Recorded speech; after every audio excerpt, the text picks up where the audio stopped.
देखो कुछ कुछ चीज़ हमें मैप के थ्रू समझना है स्टूडेंट। देखो एल सल्वाडोर ऐसा कंट्री है जहाँ पे बिटकॉइन को ना लीगल टेंडर कर दिया गया। जैसे यहाँ पे देखो रुपी चलता है ना, उस तरह लीगल टेंडर हो गया वहाँ पे।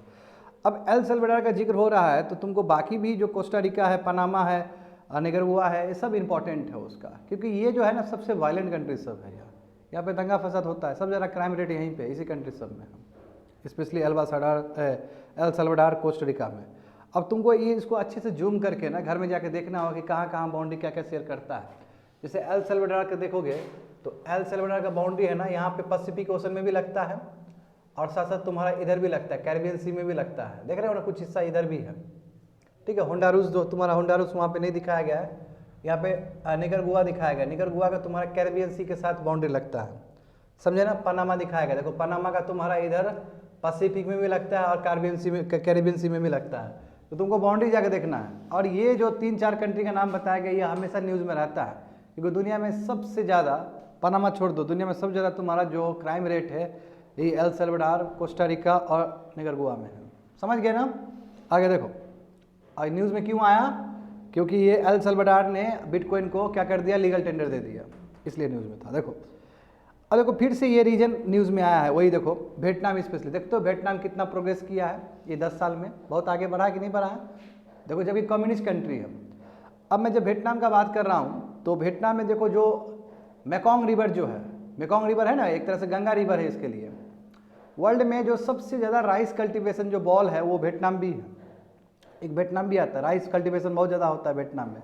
बाबू दिख रहा है वियतनाम तुमको, वहाँ पे दिख रहा है ठीक से वियतनाम। देखो हाँ, वियतनाम साउथ चाइना सी के बगल में जो वियतनाम है, तो वहाँ पे जो मेकोंग जो ऊपर से आती है, चाइना से बह के आती है, तो वहीं पे डेल्टा बनाती है और वो एरिया इतना कंड्यूसिव हो जाता है राइस कल्टीवेशन के लिए कि बहुत ज़्यादा ही राइस कल्टीवेट होता है वहाँ पे। समझ गए ना। और वियतनाम जानते हो कि इमर्जिंग कंट्री है, तो न्यूज़ में सुर्खियाँ बनाता है। पिछले बार 2022 में भी एक वियतनाम से रिलेटेड यूपीएससी क्वेश्चन पूछा गया है। तो ऐसा नहीं कि इंटरनेशनल रिलेशन से भी क्वेश्चन यूपीएससी प्रीलिम्स में ही पूछता है, तो इसलिए दिया गया है यहाँ पे। होप सो समझ में आ गया होगा। इससे पहले हम थोड़ा मलाकाई स्ट्रेट के बारे में बात किए थे पिछले बार, यदि तुम लोग को ठीक से याद है तो। बोलते हैं ना मलाकाई स्ट्रेट का जो बीच का है उसमें ज़्यादा डेप्थ नहीं है, इसलिए बड़ा बड़ा शिप वहाँ से पास नहीं कर पाता है। यस, इसलिए ऊपर तुम्हारा थाईलैंड के बगल में कैरा कैनल बन रहा है, याद है ना, बताए थे ना कि जो आर्टिफिशियल नेचुरल नहीं है, चाइना बना रहा है। आगे देखो केप ऑफ गुड होप, जानते हो यहीं से वास्को ड गामा दौड़ते हुए आया था। ठीक है, अब देखो साउथ अफ्रीका में तीन कैपिटल है, पता है तुम लोग को, 3 कैपिटल है। पेटोरा है, ठीक है ना, केप टाउन है और एक और भी है, समझे। तो 2022 में ना बिजनेस जो डेली लाइफ है साउथ अफ्रीका का वो बंद हो गया, क्योंकि पावर का शॉर्टेज हो गया था वहाँ पे। ठीक है, तो उसमें कहा गया कि जो एस्कॉम जो स्टेट इलेक्ट्रिसिटी है उसका मोनोपोली है, इसलिए ना और दिक्कत हो रहा है, पावर शॉर्टेज हो जा रहा है। यहाँ पानी का भी शॉर्टेज हुआ था। तो साउथ अफ्रीका एक इमर्जिंग इकोनॉमी है, जहाँ पे पावर का दिक्कत हो तो बहुत ज़्यादा असर पड़ेगा ना। जो इमर्जिंग इकोनॉमी के लिए इलेक्ट्रिसिटी बहुत इंपॉर्टेंट है। सही बात है ना। अभी इंडिया में यदि पावर कट हो जाता है तो कितना प्रॉब्लम होगा। कल ही नीति आयोग का रिपोर्ट देखा तुम लोगों ने, ये कहा 12.5 आवर्स होता था 2015 में, और अभी देखो 22.5 आवर्स है पर डे। बात समझे। तो ये न्यूज़ में आ गया था। अब यहाँ पे देखो आज सुबह जो बोल रहे थे, 3 months after open artificial intelligence launch chat GPT, है ना, चैट जीपीटी जो लॉन्च किया, अब गूगल भी अपना राइवल कर रहा है, नहीं तो गूगल खा जाएगा ये। अब गूगल देखो क्या ला कर रहा है, बार्ड ला के आ रहा है। बार्ड जानते हो ना, वही चीज़ जो तुम्हारा चैट जीपीटी है। चैट जीपीटी में क्या है कि कुछ भी बोलोगे तो वही आ जाएगा। अभी क्या कि अभी बोलते हो तो लिंक आता है, लिंक को फिर तुम खोलते हो, फिर अंदर जाकर पढ़ते हो। अब ऐसा नहीं होगा, आपको चैट जीपीटी में जो भी बोलोगे पूरा वहाँ पे तुम्हारा सबसे बेस्ट फॉर्म में आ जाएगा वहाँ पे। तो रिसर्च एंड डेवलपमेंट और आसान हो जाएगा। लेकिन सर नहीं देता उतना अच्छे से। अभी तो नहीं देता, चैट जीपीटी देख की हो, अभी इवॉल्विंग स्टेज में कह सकते हो। जितना इसे उस तरीके से डाइवर्सिफाइड एरिया में हम लोग ढूंढ पाते थे, हाँ, उससे ज़्यादा, लेकिन उसमें इतना एकदम शॉर्ट में देता है, तब तो फिर दिक्कत है। देखिए ना, मतलब ऐप आ गया है। अच्छा, ऐप आ गया है, ओके। अच्छा, तो मैं ठीक है, ये इमर्जिंग है, मैं यही कहूँगा। जैसे पहले शुरू में गूगल आया था सर्च इंजन में, तो कितना कम इन्फॉर्मेशन था उसमें। अभी देखते हो गूगल में क्या नहीं है। तो ये इमर्जिंग है, आगे जाके ये बहुत विकराल रूप लेगा। बट उससे पहले देखो, इसको पता है कि सर्च इंजन का ज़माना खत्म होने वाला है गूगल को, तो गूगल भी राइवल पावर कर दिया अपना, नहीं तो गूगल को फिर खा जाएगा चैट जीपीटी। बात समझो ना। जिस उसमें भी सर आता है ऑप्शन, मतलब गूगल का लेटेस्ट डाटा को कलेक्ट करके तब। हाँ, जैसे गूगल दूसरा का डाटा खाता है ना, अब गूगल का डाटा को ये खा रहा है, यही होता है। देख रहे हो ना, यही टेक्नोलॉजी है, एक टेक्नोलॉजी दूसरे टेक्नोलॉजी को कब्र में डाल देता है। दूसरा देखो, जो नेचर तुम्हारा जर्नल है, नेचर एक जर्नल है, यानी कि न्यूज़पेपर कह सकते हो, न्यूज़ मैगजीन है, उसके हिसाब से बताया गया कि 1700 से लेकर 2020 तक ना कम से कम 20% तुम्हारा नेचुरल वेटलैंड लॉस्ट हुए हैं। ये बहुत चिंता का विषय है हमारे लिए, है ना, कि इतना ज़्यादा वेटलैंड खत्म हो जाएगा। तो वेटलैंड तो बहुत इंपॉर्टेंट है बायोडाइवर्सिटी के लिए, यू नो डैट। तो देखो रिपोर्ट के हिसाब से 3.4 मिलियन स्क्वायर किलोमीटर का जो इनलैंड वेटलैंड था, इनलैंड मतलब जो टेरिटोरी के अंदर जो होता है वो लॉस्ट हुआ है, और टोटल यदि कहे तो लगभग 20-21% लॉस हुआ है। आगे देखो, मणिपुर गवर्नमेंट जो है ना, कुछ मंथ्स पहले बोला था कि ये जो इम्फाल जोरीबान रेल लिंक जो बनाया गया या फिर जो प्रोजेक्ट किया गया ना, इसको इन्वायरमेंट इम्पैक्ट असेसमेंट होना चाहिए इसके ऊपर। अब मैं बताना नहीं चाहूँगा इन्वायरमेंट इम्पैक्ट असेसमेंट क्या होता है, क्लास में बहुत ढेर सारा बात हुआ है ना। तो बट अब देखो वहाँ पे लैंडस्लाइड्स आया और 60 आदमी मर गया। तो अब यहाँ पे भारत सरकार और जो मणिपुर का जो सरकार है उसके बीच में फाइट हो रहा है। भारत सरकार बोल रही है कि ये शिफ्टिंग कल्टीवेशन की वजह से हुआ है, क्योंकि जानते हो नॉर्थ ईस्ट में शिफ्टिंग कल्टीवेशन बहुत ही प्रीडोमिनेंट है। मगर मणिपुर का जो सरकार है वो बोला कि नहीं, इसकी वजह से नहीं हुआ, जो तुम रेल नेटवर्क लेके आ रहा था उसकी वजह से हुआ, इसलिए हम ये रेल नेटवर्क का जो प्रोजेक्ट है उसको हम रोकते हैं, पहले इसके ऊपर इन्वायरमेंट इम्पैक्ट असेसमेंट होना चाहिए, तब जाके हम इसको गो अहेड कहेंगे। बात समझ में आ गया ना, तो इसीलिए न्यूज़ में आया है स्टूडेंट। आगे देख लो, अर्नस्ट एंड यंग प्रोजेक्ट है, उसके हिसाब से देखो ये जो एक संस्था कह सकते हो, इसने कहा कि भारत $26 ट्रिलियन का इकोनॉमी बनने वाला है 2047 तक। बड़ी बात है ना, बहुत बड़ी बात है। अभी हम कितना है, $3.3 ट्रिलियन है, यानी कि हम बहुत ज़्यादा बात हो गया है, तो है ना। क्योंकि देखो इमर्जिंग इकोनॉमीज का जो बढ़ोतरी होता है ना बहुत तगड़ा होता है। एक टाइम में तुमको 2 ट्रिलियन से 3 ट्रिलियन बनने में ज़्यादा देरी नहीं लगा हमें, 1 तक आने में बहुत टाइम लगा, 1 तक आने में 50 साल का यात्रा हो गया। तो ये वैल्यू एडिशन बहुत तेज़ी से हो रहा होता है स्टूडेंट, समझे। और देखो पर कैपिटा इनकम कितना बढ़ जाएगा, $15,000 बढ़ जाएगा। अभी कितना है, 2000 से लेकर 2500 के बीच में है ना, यानी कि उसको 1.5 लाख कर दोगे तो आराम से हो जाएगा। 1.5 लाख के आसपास। वही इस बार थोड़ा बढ़ा है, 1.97 के आसपास आया है, पहले 1.5 लाख था, अभी 1.97 आया पूरा, क्योंकि इस बार सर्वे में हम लोग देखे थे। बट देखते हो 15,000 पर डॉलर हो जाएगा तो बहुत ज़्यादा, यानी कि 7 to 8 टाइम्स बढ़ जाएगा अभी के कंपैरिजन में। अच्छा है, सब लोग धनी हो जाएगा, रईस हो जाएगा, सबके पास फटफटिया बाइक सब रहेगा तुम लोग पास। हाँ आराम से, मतलब उस समय आप मर्सडीज वाला भी फोटो वोटो नहीं खींचेगा। जैसे होता है ना, किसी का मर्सडीज देख लिए, देखता है रैपर लोग, झूठ-मूठ का जो पंजाबी रैपर लोग आता है हाथ हिलाते हुए, वो भाड़ा में लेता है उसको। हनी सिंह सब भाड़ा में लेता है 2 दिन 3 दिन में शूट करना है उसको। बुर्बक सब है। देखो 41 देखो, प्रोड्यूसर अमूल, देखो अमूल अपने आप में कितना बड़ा कोऑपरेटिव सोसाइटी का एग्जाम्पल है कि जब अमूल का दूध बिकता है ना तो फार्मर्स को 80% तक फायदा होता है। सोचो, तो ना ही यहाँ MSP है, मिनिमम सपोर्ट प्राइस है, उसके बाद भी फायदा हो रहा है। देख रहे हो ना, बिचौलिया ही नहीं है बीच में। बिचौलिया नहीं है तो यदि बिकेगा, मान लो 100 रुपया में बिकता है दूध, तो 80 रुपया फार्मर्स को ही जाएगा जिसका दूध है, 20 रुपया बस बीच में प्रोसेसिंग में गया। ये तो इतना अच्छा व्यवस्था यदि बाकी सेक्टर में हो तो धन्य हो जाएगा फार्मर्स का। सही बात है ना। इसमें देखो जैसे कल बता रहे थे, तुम लोग बताए थे मिडिल क्लास का कोई डेफिनेशन नहीं है, बिल्कुल इसी आधार पर बोल रहे थे। बट एक प्राइज थिंक टैंक है, थिंक टैंक समझते हो ना, जो 4-5 आदमी लोग बैठे रहते हैं और जो एक्सपर्ट होते हैं उसी को बोलते हैं थिंक टैंक। जैसे नीति आयोग भी तुम्हारा थिंक टैंक है, जो सोचने वाला टैंक, थिंक टैंक। तो जो थिंक टैंक प्राइस है उसने बोला कि मिडिल क्लास, ऐसे तो कोई परिभाषा नहीं है, बट उसने परिभाषा दिया है कि जो आया तुम्हारा जो सैलरी साल में 5 लाख से लेकर 30 लाख तक जो कमाता है उसको क्या बोलेंगे, मिडिल क्लास कहेंगे। और उस हिसाब से देखा जाए तो भारत में लगभग 30 से 35% तुम्हारा क्या है, मिडिल क्लास वाले लोग हैं। कल पूरा मिडिल क्लास के ऊपर चर्चा हुआ था क्लास में, याद है। 8-12 समझ में आ रहा है ना, 8-12 कल बताए थे ना, उसी का चीज़ है ये। आगे देखो, हाँ तो पहले तो तुम्हारा क्या हो गया, ऊपर वाला हम लोग पढ़े थे behind the world and the India.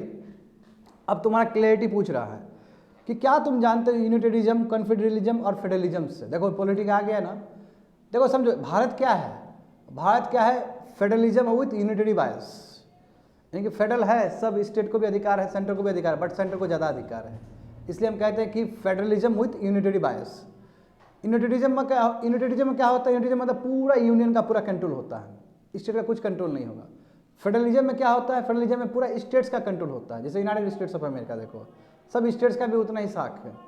But जो कन्फेडरलिज्म में क्या है कि दोनों का बीच का है, यानी कि यूनियन का भी रहेगा और प्लस स्टेट का भी रहेगा, जो बीच का है तुम्हारा उसको बोलते हैं कन्फेडरलिज्म। समझ गए ना। अब देखो 22 देखो क्या रीजन है जिसकी वजह से सेंट्रलाइजेशन हो रहा है तुम्हारा हायर जुडिशरी का। देखो हमारे संविधान निर्माता ने ये कहीं नहीं बोला है कि हाई कोर्ट सबऑर्डिनेट है सुप्रीम कोर्ट का।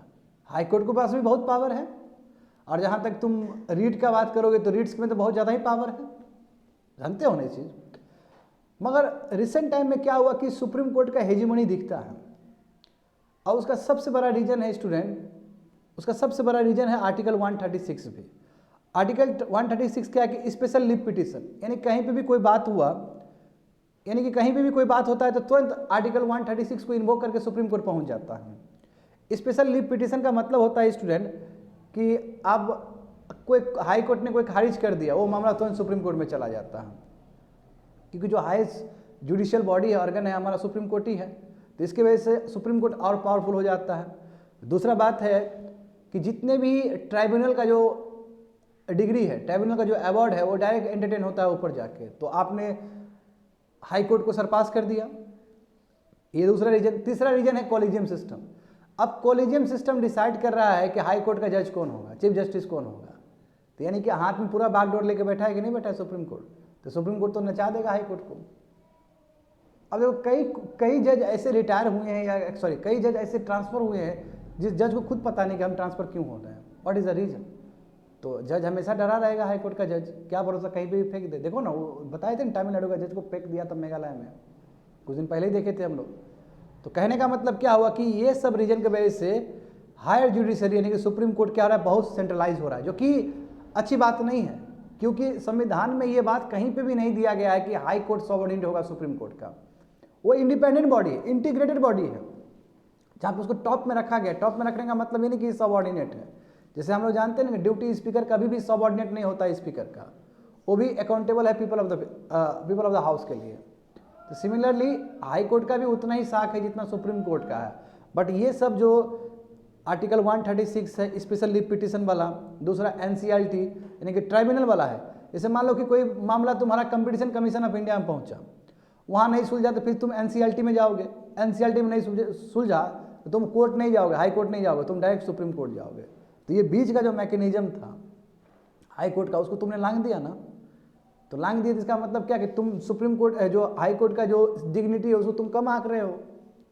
तो इसलिए हम कह सकते हैं, और कॉलेजियम सिस्टम, ये तीन रीजन की वजह से day by day supreme court का जो सेंट्रलाइजेशन जो पावर है वो और बढ़ते चला जा रहा है। इसलिए कॉन्टेक्स्ट में आता ही है, आगे देख लो।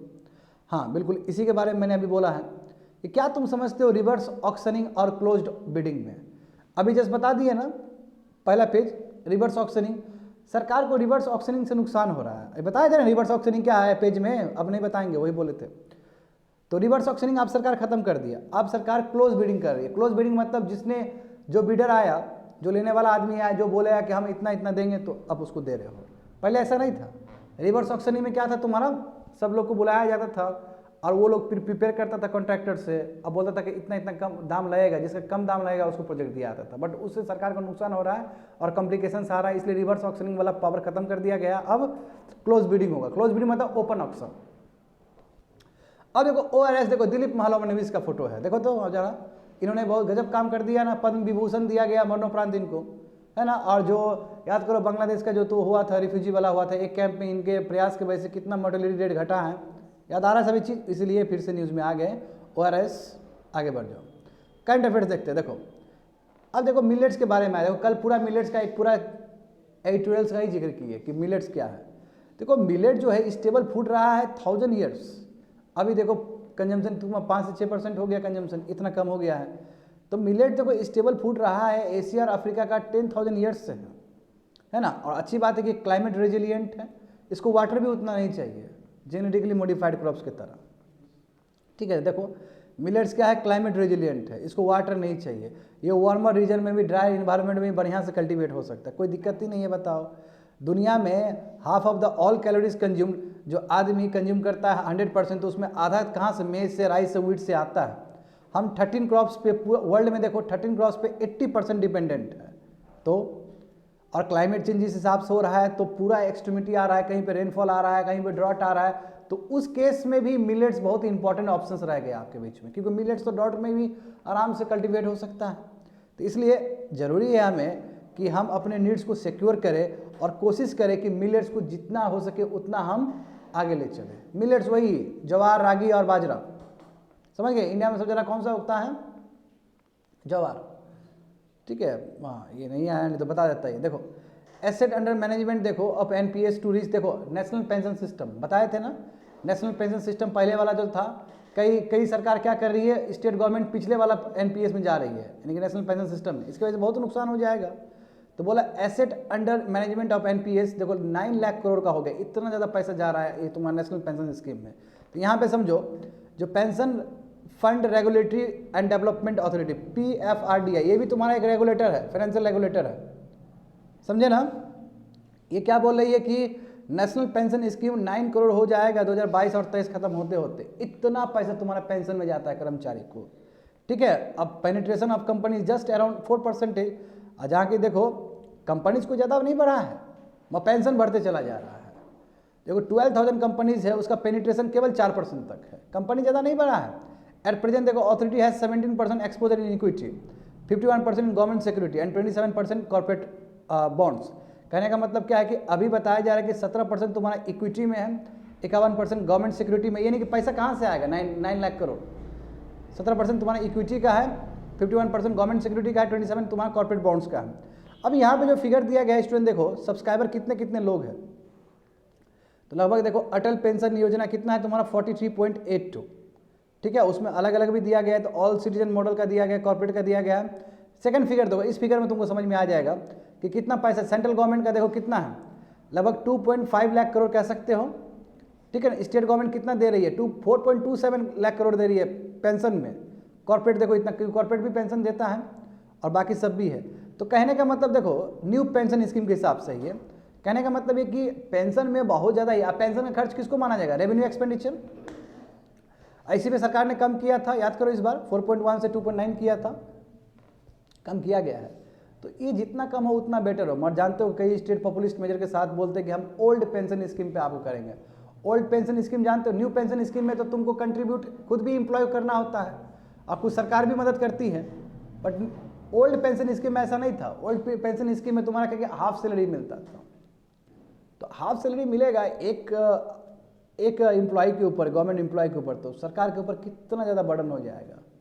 हम लोगों ने देखा था पहले प्रीवियसली, वही चीज़ है। आगे देखो, हाँ पार्लियामेंट्री सॉवरेनिटी, आप देखो ये जो वाइस प्रेसिडेंट है भारत का, उसने बहुत बड़ा बयान दे दिया कि ये फालतू का ये क्या होता है बेसिक स्ट्रक्चर, इस पर चर्चा कर दिया। देखो पार्लियामेंट्री सॉवरेनिटी कभी भी डाइल्यूट नहीं हो सकता है, ऐसा बोल रहा है। देखो वाइस प्रेसिडेंट ने भी कहा है कि जो पार्लियामेंट्री सॉवरेनिटी है वो डाइल्यूट कभी हो ही नहीं सकता है, ठीक है, नहीं कंप्रोमाइज़ कर सकते हम लोग, ठीक है। और तो एक तरह से ये हमको दिख रहा है कि वन अपमैनशिप है। वन अपमैनशिप मतलब क्या है कि एक कोई संस्था ज़्यादा अपने आप को दिखा रहा है और पार्लियामेंट दिखाना चाह रहा है, जबकि हमारा जो संविधान निर्माता है ऐसा कभी नहीं हुआ। हमारा संविधान निर्माता में क्या बोला गया है, यानी कि हमारे संविधान में कि तीनों बॉडी का अपना अपना रोल है, और तीनों बॉडी अपने जगह सर्वोपरि है। एग्जीक्यूटिव भी सर्वोपरि है, लेजिस्लेटिव भी सर्वोपरि है, जुडिशरी भी सर्वोपरि है। बट इस तरह का भाषणबाजी देना कि बेसिक स्ट्रक्चर क्या होता है, पार्लियामेंट्री सॉवरेनिटी सबसे ऊपर का चीज़ है, तो ये एक तरह से वन अपमैनशिप दिखता है, ठीक है। ये वेलकम नहीं है, बिल्कुल वेलकम नहीं करेंगे इस तरह का स्पीच को। तो वही देखो डेमोक्रेटिक सोसाइटी में क्या बोलते हैं, देखो कि ये एनी बेसिक स्ट्रक्चर ये क्या है, फालतू का ये सब चीज़ें कोई काम का ही नहीं है। वाइस प्रेसिडेंट ऐसे बोला है, क्योंकि जो पार्लियामेंट्री लेजिस्लेचर सॉवरेनिटी और पार्लियामेंट्री लेजिस्लेचर का वो इनवायलेबल है, उसको कोई नहीं काट सकता है, ठीक है। जब वो एड्रेस कर रहे थे 83rd all India presiding officer conference in Jaipur, जब वो बोल रहे थे तो उस समय का बयानबाजी है उनका। और कितना बड़ा बात है, देखो तो can the power of parliament to amend the constitution be dependent on any other institution, क्या पार्लियामेंट को जो अधिकार है संविधान में संशोधन करने का क्या दूसरे संस्था पे डिपेंड करेगा वो? यानी कि जुडिशरी को घेर रहा है, जुडिशरी का जो मैकेनिज्म है बेसिक स्ट्रक्चर उसको घेर रहा है वो, बात समझो ना, ठीक है। तो इसलिए डिबेट उठ गया। नीलकुरिन जानते हो, नीलकुरिन जानते हो ना, जो तुम्हारा ये नीलगिरी में तुम्हारा हुआ जाता है, 12 साल में एक बार होता है, बहुत ही प्रोटेक्टेड है। देखो मिनिस्ट्री ऑफ इन्वायरमेंट ने लिस्ट किया है, देखो इसको भी नीलकुरिन को भी schedule 3 of the wild life protection act में डाल दिया है। बोला है कि प्रोटेक्टेड प्लांट से कोई भी दिक्कत पहुंचाएगा तो पनिशमेंट हो जाएगा। ठीक है, अब देखो 25,000 का पनिशमेंट होगा और 3 साल तक के लिए जेल भी हो सकता है यदि कोई तरह का डिस्ट्रॉय किया है नीलकुरिंजी को तो। क्योंकि नीलकुरिंजी अभी मैं इसमें डायग्राम डाल दिया हूँ अलग से, देख लोगे, बहुत खूबसूरत चीज़ है ये, देखने में बहुत अच्छा होता है, नीला पहाड़ कहा जाता है इसको। ठीक है, तो यदि कोई करोगे तो हाँ वही 25,000 रुपये लग सकता है। ठीक है ना। हाँ, घर में तुम कल्टीवेशन नहीं कर सकते हो, अपने एरिया में कल्टीवेशन नहीं कर सकते हो, यदि ऐसा करते हो तो दिक्कत हो जाएगा। और नीलकुरिंजी तुम्हारा फॉरेस्ट एरिया सब प्रोटेक्टेड है, जितना भी नेशनल पार्क में नीलकुरिंजी है सब प्रोटेक्टेड है। नीचे देखो, थोड़ा जान लो नीलकुरी के बारे में, ये कहाँ कहाँ है। वेस्टर्न घाट्स में तुमको मंगला देवी हिल से लेके तुमको नीलगिरी हिल्स तक दिखेगा, स्मॉल स्ट्रेच में ही है तुम्हारा। 70 वेराइटीज़ ऑफ नीलगिरी कुरिंजी अभी तक आइडेंटिफाई किया गया है। नीलकुरिंजी का जो सबसे पॉपुलर है वो देख सकते हो, कुंथियाना, वो तुम्हारा 12 साल में एक बार तुम्हारा बूम होता है। इराविकुलम नेशनल पार्क जो तुम्हारा मन्नार के आसपास है, वहाँ पे भी नीलकुरिंजी बहुत अच्छे से कल्टीवेट होते हैं और 2030 में ये अच्छे से बूम होगा। समझ रहे हो, वहाँ पे लिखा गया है। तो रिसेंट जो बूमिंग हुआ था नीलकुरिंजी का वो तुम्हारा कलीपारा हिल्स में हुआ था, जो कि इदुक्की डिस्ट्रिक्ट ऑफ केरला में प्रेजेंट है।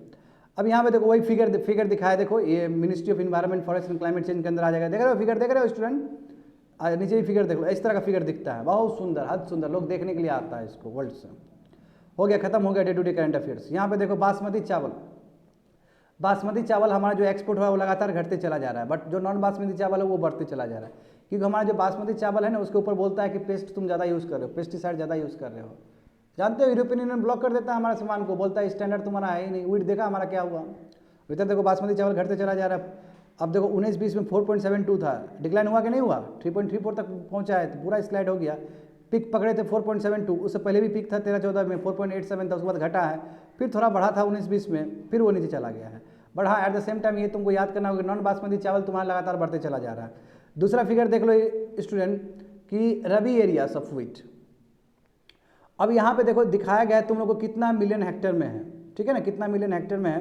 तो देखो व्हीट देखो नॉर्मल एरिया और 2022 और 23 में, तो कह सकते हो कि 30 to 35 मिलियन हेक्टेयर्स में तुम्हारा व्हीट है। राइस देखो 4 to 5 मिलियन हेक्टेयर्स में है।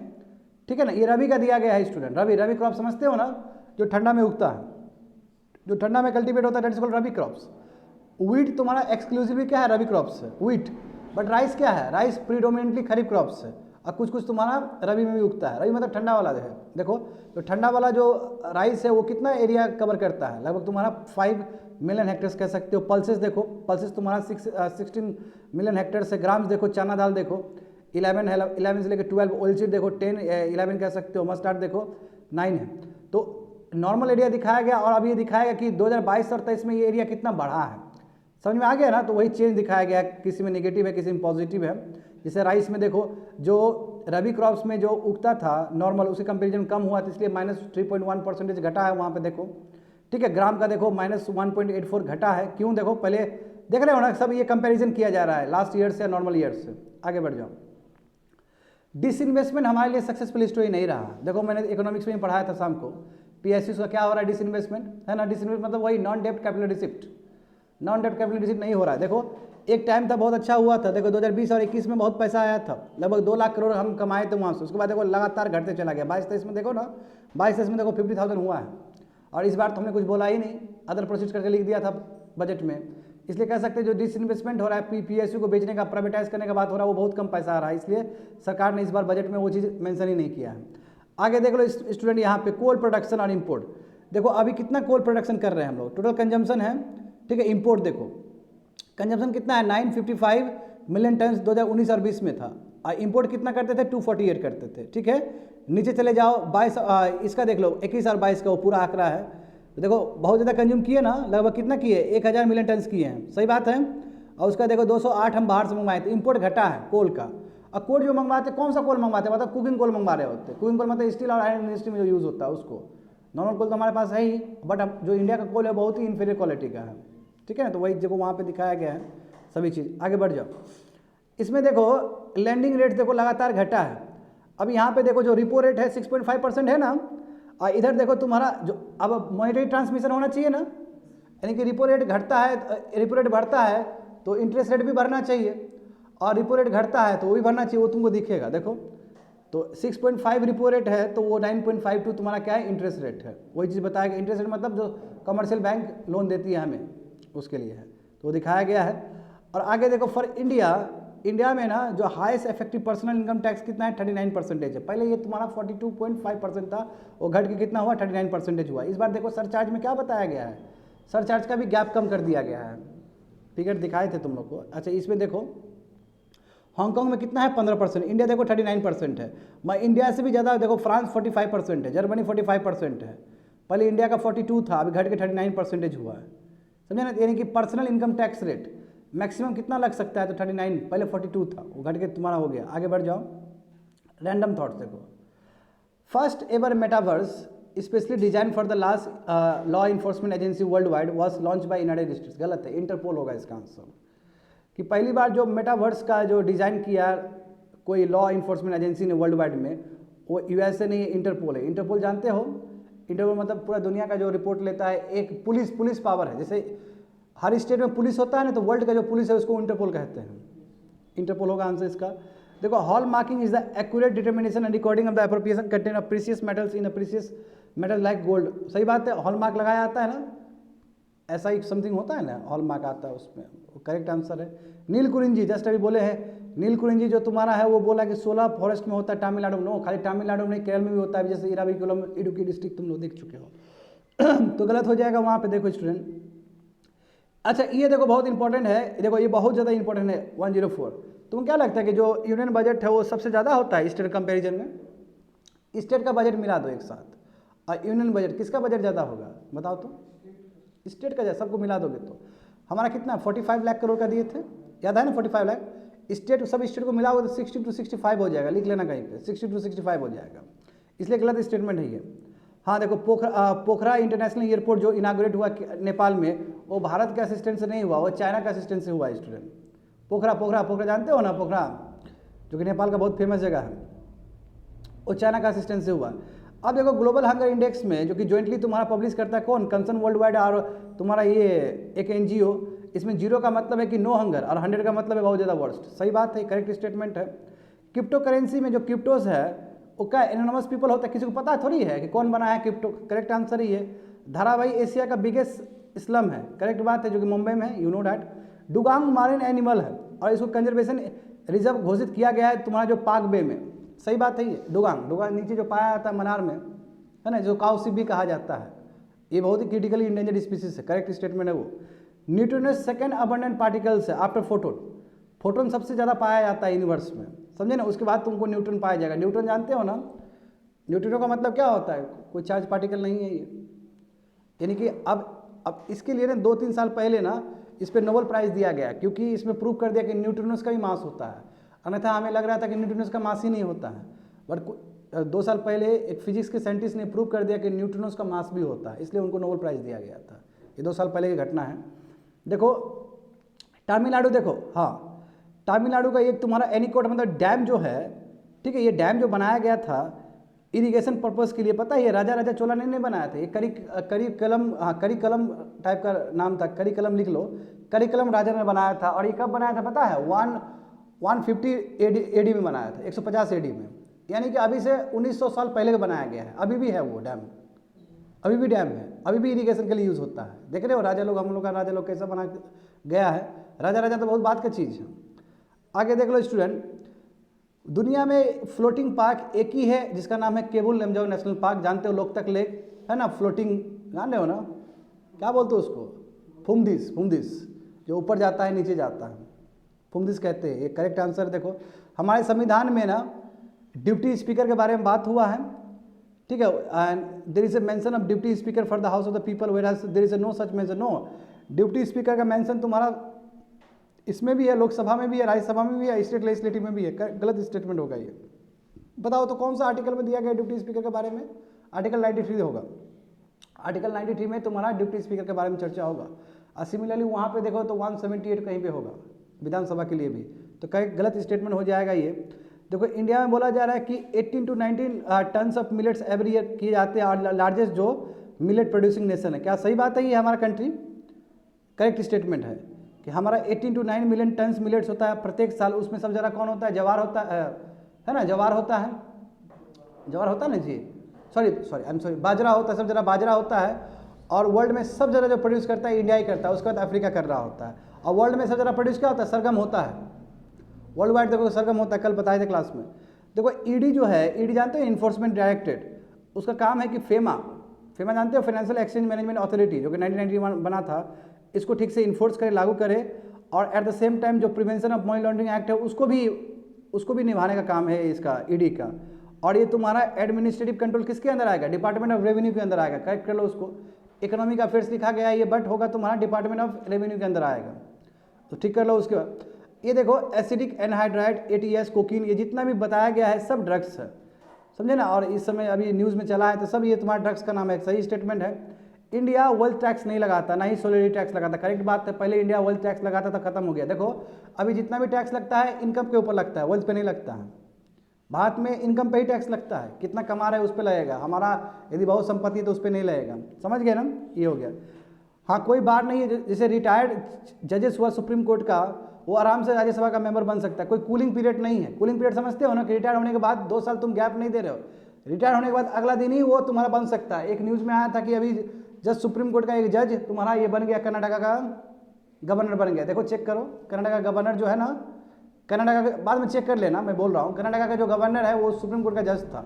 जैसे ही अगला दिन छोड़ा, समझ रहे हो ना, एक दिन छोड़ा, अगला दिन तुम्हारा गवर्नर बना के भेज दिया उसको, तो फिर लोग को शक होगा ना, लोग को शक होगा कि हो सकता है जजमेंट गवर्नमेंट का फॉर्म में सुनाया हो। सेम रंजन गोगोई का भी यही हुआ, चीफ जस्टिस रिटायर हुए, अगला दिन वो राज्यसभा का मेंबर बन गए, तो कूलिंग पीरियड नहीं है। देखो मोशन ऑफ थैंक्स प्रेसिडेंट का एड्रेस वो संविधान में कहीं नहीं दिया गया है, ये तुम्हारा पार्लियामेंट्री कन्वेंशंस है जो कि यूके से लिया गया है, तो गलत स्टेटमेंट हो जाएगा। तो कंपनी देखो जो डोनेट करता है इलेक्ट्रल बॉन्ड्स को, ठीक है ना, वो बैलेंस शीट्स, बट इसमें तुमको पता नहीं चलता कि कौन सा पॉलिटिकल पार्टी को दे रहा है पैसा, क्योंकि एनोनमस है। इसी चीज़ को लेकर ना फाइट हो रहा है सुप्रीम कोर्ट में कि इलेक्ट्रल बॉन्ड्स पे कुछ फैसला दीजिए आप, दैट्स इट।